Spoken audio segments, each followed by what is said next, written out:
Shalom, jumpa lagi dengan saya dalam channel Klavo Sukacita. Saat ini kita hendak membaca dan merenungkan firman Tuhan, tetapi sebelumnya mari kita satu di dalam doa, kita berdoa. Pujian dan syukur kami naikkan kepadamu Tuhan, berkat pertolongan penyertaan Tuhan, kami boleh ada sampai hari ini. Saat ini kembali lagi kami hendak merenungkan akan bagian firman Tuhan. Berikanlah kepada kami hikmat dan pengertian supaya kami mengerti dan kami mampu melakukannya dalam kehidupan kami setiap hari. Di dalam nama Tuhan Yesus firman yang hidup kami berdoa. Amin.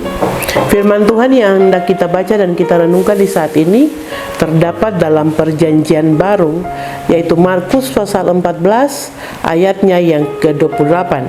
Markus pasal 14 ayatnya yang ke-28, Lembaga Alkitab memberi judul Petrus akan menyangkal Yesus. Ayatnya yang ke-28, akan tetapi sesudah aku dibangkitkan, aku akan mendahului kamu ke Galilea.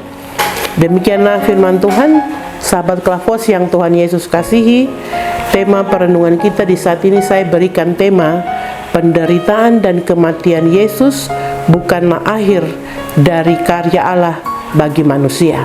Sekali lagi, penderitaan dan kematian Yesus bukanlah akhir dari karya Allah bagi manusia.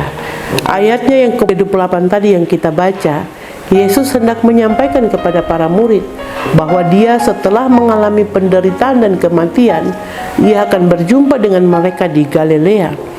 Cuman murid-murid tidak memahami dan tidak mengerti apa yang dimaksudkan Yesus dalam pembicaraan atau perkataan seperti itu.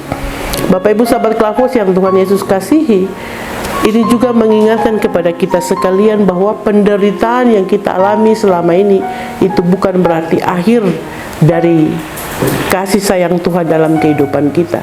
Itu bukan berarti tanda Tuhan jauh dari kita. Itu bukan berarti karena Tuhan tidak menyayangi kita, tidak. Tetapi lewat penderitaan yang kita alami, ada maksud Tuhan membuat kita semakin dewasa dan membuat kita semakin dewasa di dalam iman, dalam setiap proses kehidupan, proses iman yang kita terus jalani dalam kehidupan kita setiap hari. Dan juga menjadi harapan bagi kita sekalian, sekalipun Yesus mati, ia menderita dan mati di kayu salib, tetapi ada harapan di mana dia bangkit dan dia naik ke surga, menjadi jaminan kehidupan kekal bagi setiap saudara dan saya. Bapak Ibu sahabat Klavos yang Tuhan Yesus kasihi, ini juga bagian ini mengingatkan kepada kita bahwa penderitaan yang kita hadapi, yang kita alami saat ini, mengajak kita sekalian untuk tetap taat dan setia kepada Tuhan. Sebab akhir dari penderitaan ataupun ada harapan baru bagi setiap kita sekalian, bahwa penderitaan bukanlah akhir dari segalanya. Bapak Ibu sahabat Klavos yang Tuhan Yesus kasihi, di ayat yang ke-28 tadi Yesus berkata, akan tetapi sesudah aku dibangkitkan, aku akan mendahului kamu ke Galilea. Ada harapan kepada para murid-murid bahwa Yesus mati dan dia akan dibangkitkan dari kematian itu. Ia bisa mengalahkan maut, ia bisa mengalahkan dosa dan maut. Maka itu menjadi harapan bagi kita sekalian.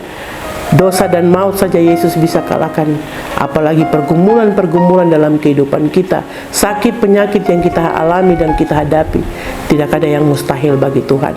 Oleh karena itu Bapak Ibu sahabat Klavos yang Tuhan Yesus kasih, sebagaimana tema yang saya berikan di saat ini, penderitaan dan kematian Yesus bukanlah akhir dari karya Allah bagi manusia. Yesus menderita, dia mati, tetapi dia bangkit dan naik ke surga, membawa keselamatan bagi umat manusia. Oleh karena itu jangan kehilangan harapan kepada Tuhan. Teruslah berharap kepada Tuhan, teruslah taat dan setia kepada Tuhan, menanti jawaban Tuhan, sebab jawaban Tuhan indah pada waktunya. Bapak Ibu sahabat Klavos yang Tuhan Yesus kasihi, saya mengajak kita sekalian, mari kita tetap setia dan taat kepada Tuhan dalam melewati proses kehidupan kita, pergumulan-pergumulan yang kita hadapi, kesusahan, penderitaan, sakit penyakit yang kita hadapi. Percayalah, bagi Tuhan tidak ada yang mustahil. Kiranya Tuhan Yesus yang punya firman ini memberkati kita sekalian. Amin. Mari kita berdoa. Terima kasih Tuhan atas firman yang boleh kami baca, dan kami renungkan di saat ini.